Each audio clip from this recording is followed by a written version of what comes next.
नमस्कार भक्तांनो, शेगाव दरबारच्या सर्व भाविक भक्तांचे मनापासून स्वागत. भक्तांनो, रक्षाबंधनाचा सण आला की चोहोबाजूला आनंदाचे, उत्साहाचे वातावरण असते. बहीण भावाच्या मनगटावर प्रेमाचा धागा बांधते. भाऊ तिला रक्षणाचे वचन देतो. पण विचार करा, ज्या एकाकी मुलीला सक्का भाऊ नाही, जी रक्षाबंधनाला ताट सजवून भावाची वाट पाहत बसते पण तिच्यासमोर कोणीच नसते, किंवा ज्या तरुणाला सख्खी बहीण नाही, ज्याचे मनगट रक्षाबंधनाला रिकामे राहते, त्यांच्या मनाची घालमेल कशी होत असेल. जर तुम्हालाही सख्खी बहीण किंवा भाऊ नसेल तर रक्षाबंधनाला वाटणारी ही एकटेपणाची टोचणी, हा एकाकीपणा महाराजांनी कसा दूर केला. शेगावच्या मठातील एका ऐतिहासिक प्रसंगात एका भावाहीन बहिणीच्या आक्रंदनाला उत्तर देत साक्षात संत गजानन महाराजांनी स्वतःचे मनगट पुढे करून कोणता अलौकिक चमत्कार केला होता. ज्यांनी बहीण किंवा भाऊ नाही, त्यांनी रक्षाबंधनाला कुणाला राखी बांधावी? राखीचा तो पवित्र धागा साक्षात ईश्वर कसा स्वीकारतो? आजच्या या विशेष प्रदीर्घ व्हिडिओमध्ये आपण उलगडणार आहोत. शेगाव दरबारचा सर्वात भावूक आणि डोळ्यात पाणी आणणारा अध्याय. ज्यांना बहीण किंवा भाऊ नाही, त्यांनी रक्षाबंधनाला काय करावे आणि महाराजांनी दिलेला अलौकिक दिलासा. जर तुमचे मनही कधी या एकाकीपणाने व्याकुळ झाले असेल तर हा व्हिडिओ एक सेकंदही स्किप न करता शेवटपर्यंत पहा.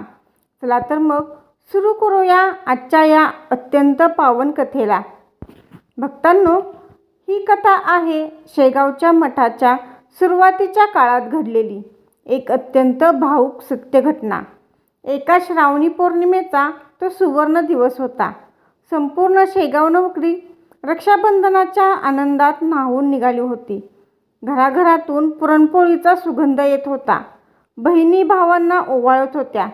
पण त्याच शेगावात एका छोट्याशा झोपडीत रुक्मिणी नावाची एक गरीब आणि अनाथ मुलगी राहत होती. रुक्मिणीला आई वडील नव्हते आणि सर्वात मोठे दुःख म्हणजे तिला पाठीशी पाठीराखा असा सक्का भाऊही नव्हता. दरवर्षी रक्षाबंधनाला ती शेजाऱ्यांच्या घरात भावा बहिणीचे प्रेम पाहायची आणि तिचे डोळे अश्रूंनी भरून यायचे. त्या दिवशी रुक्मिणीने आपल्या तुटपुंज्या पैशातून एक साधी रेशमी राखी विकत आणली होती. तिने पूजेचे ताट सजवले, दिवा लावला, पण ती राखी बांधणार कोणाला? तिने दाराकडे पाहिले.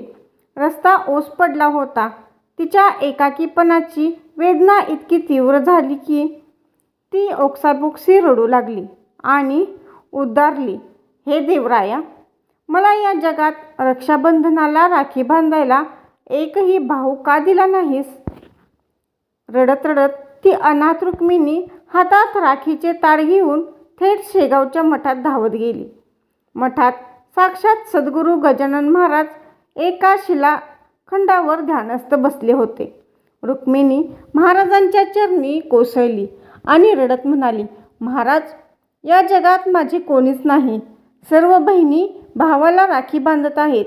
मी ही राखी कोणाला बांधू? माझा पाठीराखा कोण? महाराजांनी आपले दोन्ही डोळे उघडले.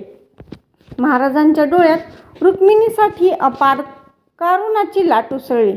महाराजांनी एकही शब्द न बोलता आपल्या अंगावरील कांबळ बाजूला केली आणि आपला उजवा हात पुढे करून रुक्मिणीला म्हणाले, पोरी, रडू नकोस.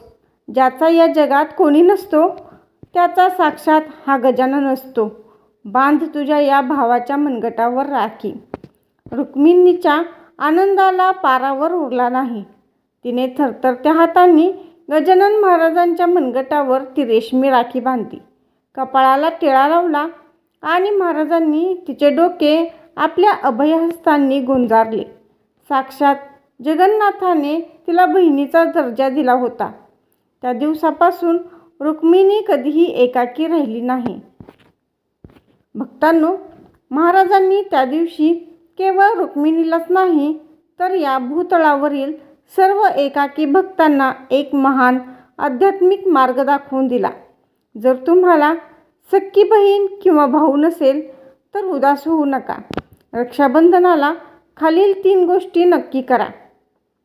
पहिली गोष्ट अशी आहे की पहिली राखी सद्गुरू गजानन महाराजांना किंवा श्रीकृष्णाला अर्पण करा. ज्या मुलींना सख्खा भाऊ नाही त्यांनी रक्षाबंधनाला सर्वप्रथम संत गजानन महाराजांना किंवा भगवान श्रीकृष्णाला आपला सख्खा भाऊ मानून त्यांच्या प्रतिमेला किंवा मूर्तीला राखी बांधावी. कृष्ण आणि गजानन हे भक्तांचे अंतिम पाठीराखे आहेत. ज्या तरुणांना सख्खी बहीण नाही त्यांनी घरातील माता तुळशीला, कुलदेवीला किंवा गजानन महाराजांच्या चरणी राखी अर्पण करून आशीर्वाद घ्यावा किंवा एखाद्या अनाथ आश्रमातील मुलीकडून किंवा मानलेल्या बहिणीकडून श्रद्धेने राखी बांधून घ्यावी. शास्त्रात सांगितले आहे की जर कोणीच नसेल तर आपल्या अंगणातील तुळशीच्या रोपाला, पिंपळाच्या किंवा वटवृक्षाला वड राखी बांधावी. निसर्ग हा आपला सर्वात मोठा रक्षक आहे. शेगावचे गजानन महाराज सांगायचे, नातेसंबंध हे केवळ रक्ताचे नसतात तर ते आत्म्याचे आणि भक्तीचे असतात. जेव्हा तुम्ही निस्वार्थाने आणि प्रेमाने ईश्वराला भाऊ किंवा बहीण मानून राखी अर्पण करता तेव्हा तो रेशमी धागा थेट ब्रह्मांडात पोहोचतो. असा भाऊ सद्गुरू गजानन तुम्हाला आयुष्यात कधीही एकाकी पडू देत नाही आणि प्रत्येक संकटात तुमच्या पाठीशी खंबीरपणे उभा राहतो. भक्तांनो, या रक्षाबंधनाला जर मन एकाकी वाटत असेल तर शेगावच्या गजानन महाराजांकडे धाव घ्या आणि त्यांना आपला पाठीराखा बनवा. आपला हा शेगाव दरबार परिवार तुमच्या भक्तीमुळे दिवसेंदिवस मोठा होत आहे. जर तुम्हाला आजची ही डोळ्यात पाणी आणणारी आणि दिलासा देणारी कथा आवडली असेल तर कमेंट बॉक्समध्ये आत्ताच पूर्ण श्रद्धेने लिहा, जय गजानन आणि गणगण गणात बोते. हा पावन व्हिडिओ तुमच्या सर्व मित्रांपर्यंत व भक्तांपर्यंत शेअर करा. व्हिडिओला लाईक करा आणि चॅनलवर नवीन असाल तर आत्ताच सबस्क्राईब करा आणि बेल आयकॉन दाबा. चला तर मग पुन्हा भेटूया महाराजांच्या अशाच एका अलौकिक आणि मार्गदर्शनामध्ये. सर्व एकाकी बहिणींना आणि भावांना रक्षाबंधनाच्या हार्दिक शुभेच्छा. अनंत कोटी ब्रह्मांड नायक महाराजाधिराज योगीराज परब्रह्म श्री संत गजानन महाराज की जय. गणगण गणात बोते. सर्व भक्तांचे कल्याण हो. जय गजानन.